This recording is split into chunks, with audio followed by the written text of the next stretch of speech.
contracts, 10-year contracts, from planting to keep going, you know. I already told you I've been selling some grapes for one big winery for the last 20 years. Yeah. Now you will see some of those labels started 2002, 2000, even designated Reddy Vineyards on that. Wow. You will see in that photo you took it. That's where the wine industry is heading. So you have to have a long-term contracts and work with these vineyards. Some years not going to be rosy because we are dependent totally on the weather. Yep. West Texas is not Napa, if you think of it.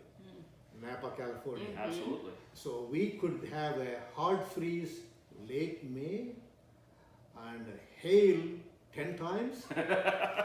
And then we are trying to learn putting some hail netting and then trying to come up with this hard freeze.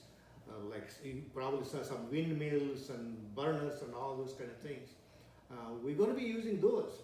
But still, this is not a 100% guaranteed crop. Absolutely. Yeah, just like any other crop. It's still farming. You know farming, right? Well, He's a farm boy. Yeah. Oh, okay.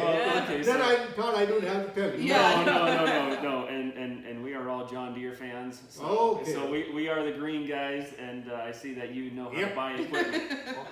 I used to have like 200 horsepower John Deeres. Oh yeah. But I still have a 2,000 acres farm rented out to different farmers. So I sold the big ones and I kept the small ones. Well, I see you like the Kubota, so so I'm your friend now. And John Deere, so hey, we're good. Yeah, we are friends with both.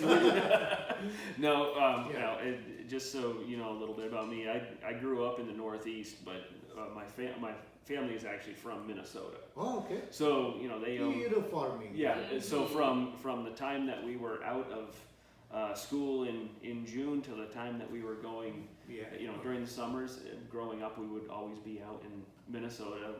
And if you don't know heat until you've went and picked up a whole bunch of hay bales in the middle of August. So that's at that point. At that point, it was I'd rather be smart than strong. So. That's right. It's farming. They say it's a gamble. It is. It's 100%. When I started farming, also my banker was telling me, Vijay, you should just stay with your soil consulting firm. Why you are going into farming and it's a gamble, right? But that's the gamble I want to take. Absolutely. But definitely out of 5 years, there may be 3 years really good, 2 years maybe nothing, 1 year probably mediocre. Yep. If you can sustain, then you are a farmer. Yeah. If not, you'll go close your business and then do something else. Yeah. Go work for somebody else. Well, everything is a gamble. There's no such thing as a guaranteed stream of income. And it's funny. I enjoy reading a lot of books, and most of the time what I'm doing is I'm listening to them while I'm working. And one thing I've realized, whether you're going with Robert T. Kiyosaki or Adolphe Desrous, they are taking, or even Donald Trump and The Art of the Deal and Gary Vaynerchuk, they are all taking gambles. They are, but they're taking them in areas that they know. Exactly. And if you, no different than you take a farmer. I mean, I'll take a Minnesota millennial farmer. Here's an individual who has a huge, 2,500 acres, and he's 30 years old and he's farming it. That is what he knows. Yeah. And real estate is what Robert T. Kiyosaki knows. Marketing is what Gary Vaynerchuk knows. If I were to be, in real estate or something like that, I'd be out of business. That's just not my forte. Now, give me a roof, I can go and I can do everything that you need to have done with it. And that's really the gamble of it. You just chose farming. Farming, because my expertise are helping farmers. I thought I wanted to help farmers, right? Why can't I be a farmer and then show them what I'm doing is probably physically, visually, somebody can see what's going on. Yeah. That's one thing. I mean, just like you said, until we harvest, send all the grapes or even corn or anything to the right place, it's not guaranteed. Yeah, Yes. exactly. It's not. Yes. And it's also interesting too to see how this industry has changed, because I actually, for those of you who don't, well actually you probably don't know, the reason why I got into Texas wine was actually because it's a way of getting, I call it coming back from war. I went to Iraq in 2007, 2008, and 2009, and when we came back, what happened was we were kind of jacked up. We were a little on the crazy side to put things into it. It was fun. It is what it was a lot of fun, and hey, we played in the sandbox. But what happened there was, when you get back from an extreme circumstance and you go back to a non-extreme circumstance, there is a transition period. Yes. And so what happened was, when we started going through counseling and all of that stuff, what we found out really early on was that if you take a bunch of 23-year-old high testosterone, piss and vinegar running through their veins and put them in front of a psychiatrist, they're just going to laugh at them. Yeah. And there's going to be nothing that actually happens. So what you have to do, and we got hooked up with a very good friend of mine, and so what he said was, look, you have a bunch of chapters in life, and sometimes you have a jacked up chapter. Yeah. Now what you have to do is you have to get past that jacked up chapter, and you have to close that chapter, and you have to realize that, hey, that was who I had to be at that point in time, but now it's time to move on. Yes. And so one of the ways that he talked to us and said, look, if you have something that's fun that you used to do, continue to do that. Yeah. So for me, it was hunting, fishing, and dogs. And so, we went hunting and we went fishing, and we, that was a way of continuing the fun. And then he said, look, you have to find something that you know nothing about. Yeah. You know absolutely nothing about. You don't know anybody in it. You don't have any family ties to it. You don't have any genetics to it. Nothing.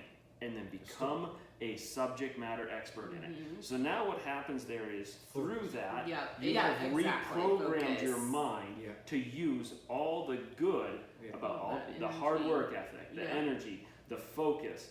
You figured out how to take all the tools that jacked up chapter in life afforded you and repurpose them to something else. That's right. And so that was Texas wine. Awesome. Believe it or not. So that was in 2009. Todd, I like that part. I think that's what it is. It's just the energy, total focus. Yep. That's the only way. Yep. I mean, that's what my investment is. I mean, just coming to this 300 acres is not an easy thing. Oh no. Not only borrowing money, but from family side, my wife is very cautious all the time. Okay, we have 100 acres. That's good enough. I'm happy. Show me some money. Show me some money to spend. Yeah, I mean, yeah. don't go and borrow and into too much debt and all that. Yeah. Because she knows the farming side of it. Absolutely. So we kind of keep on going because of the demand from winemakers. And the wine industry started growing since the last 10, 15 years. It's exploded. 2012 was the first, so 2009 when I first got into it, I did not like it. I was like, why did I even try? Okay.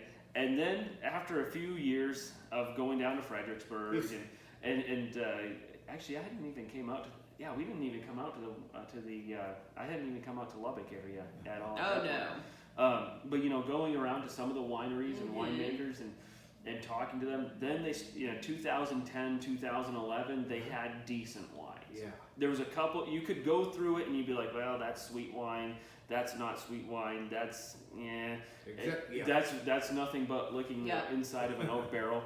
We're not going to name names. No, but then in 2012, that's when I realized that there was a noticeable change. Yes.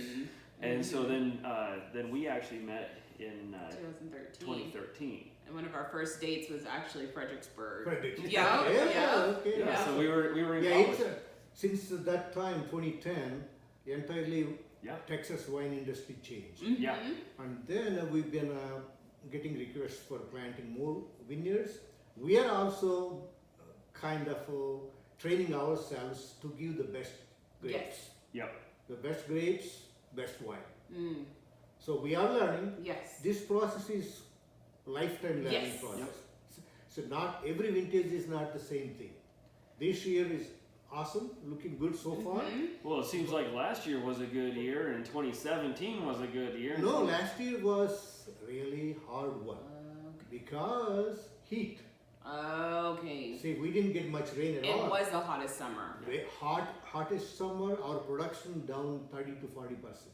Wow. For the whole, actually South Plains grapes, production was less. But the quality was awesome. No, that's what I'm talking Yeah. about. The actual wine in the bottle Bar was good. is phenomenal. Phenomenal, yes. Oh, it is. Yeah. So what you said about 2010, 2012 things, that's when stuff started changing. What started change? What was the change that happened? Because people are noticing Texas wine. Those who started a little early, they are kind of learning how to make the best wines, like you said. So they are probably gone all the way to New York, San Francisco on the competition. So they won gold medals, double golds. So then everybody think, oh, Texas can grow grapes. Are there any grapes in Texas? We may be number 4 right now, beating even New York. Oh, we finally did that. I think so. Oh, That's what okay. they're talking about. Of course, the Terry County, the Brownfield area, probably have a 70 to 75% of the grapes grown here goes to all over Texas. That's why we call grape capital of Texas is the Terry County, Yeah. Brownfield. I mean, it's just a nice. You saw my soils and everything. It's pretty uniform all over Terry County. We probably have 1 million acres, but it just it's not that easy to grow that many acres. And we may have some surplus grapes this year because quite a few people jumped into planting vineyards also. Oh. Yeah. So That's now, really so good now to know. It's like anything, commodity, like supply and demand. Yep. Yeah. If we have 2,000 wineries here, then we may have not enough grapes. Yeah. But there are a lot of wineries popping up in Fredericksburg, all over Texas. Yes. They're small. It's not like all. they're small right now. Yeah. But it seems like, okay, so we'll take William. We were when we first got into it, we're like, okay, we're going to spend a year on each of the wineries lists, just so we can kind of see Sure. where things are. So then what happened there was we went to Grape Creek, Okay. and we were there for a year, and then we went across the street and we went, well, actually in High Texas, we went to William Chris. Yeah. And we loved it so much we stayed on for 4 years. Yeah, we did. We So, did. but seeing the way in which that, I mean, The growth, yeah. the growth of it's been phenomenal. It's just been Phenomenal. huge. Yeah. I mean, that was when we first started going there. It was what 2014, 2015. That's only been 4 years, and in that last 4 years, I mean, he is exploded. I mean, Yeah. Bill and Chris have exploded. Yeah, they have. But I think everybody kind of has. And I think Yeah. the saying is, good wine, right? Great wine starts in the If you vineyard. make a good wine, there are people Who will will come. accept, will come. Mm-hmm. Just okay, you build a big church, a nice one, people will That's go. true. Yep. That's the thing. I mean, yeah, nice product, people will come. Yep. That's true.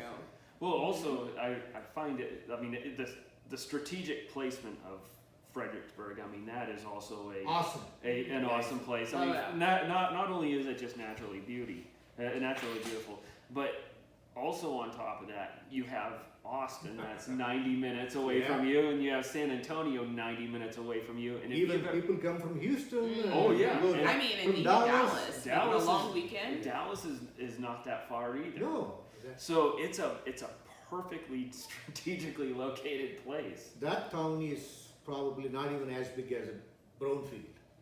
Are you serious? Yeah. Look at the population of Fredericksburg. No kidding. Oh Okay. yeah, the population is probably the same. They're probably the same. It's the 9,000 here. Yeah, that probably same thing. But the people go weekends, the visitors, Yeah. the millions of people per year. Why? Just give it all Yearly. anything. So they enjoy, just a Yes. nice, so one big long street. Yeah. That's all there is. Yeah. Well, then, Don't have to well do now much. now the big long street goes from So all the way to all the way Austin. to Austin almost. I mean, you go to Johnson City and Yeah. you start out in Johnson City, and I mean it's just winery, beer, Mm-hmm. spirits. Restaurant. Yeah. All, yeah. Yeah, that's you great. give a 1 month break and then you go, there may new wine. Yeah, you Oh, yeah. what the heck?